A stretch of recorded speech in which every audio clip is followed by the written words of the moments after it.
Hello guys, welcome sa RJ's Farm. Dito tayo sa ating mulberry farm ulit. Bali, katatapos lang natin mag-prune nung itong dalawang row.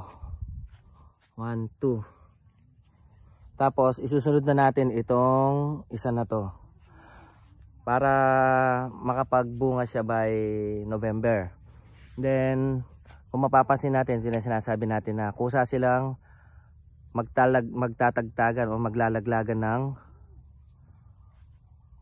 dahon nila. Ayan. So yan yung sign na pwede na natin silang i-prune. At saka mas mabilis silang i-prune yan kasi uugayin lang natin yung sanga, malalaglag na yung dahon. Pero kailangan natin silang ibaba ulit ng mga 4 feet.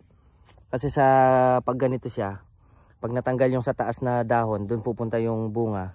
So hindi natin makukuha, mataas. Kaya bukas niyan isusunod natin to. Itong linya na to. Ayan. Kung makikita nyo, dahil nagdilaw na siya, madali na siyang tanggalin. Ayan. Konting uga lang, matatanggal. Ayan. Matatanggal yung mga dahon niya. Ayan. So, kailangan puputulin natin sila rito.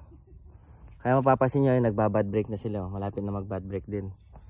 So, kailangan agapan na natin para hindi sila tumaas. Yan yung schedule natin for pruning yan. Handa nila.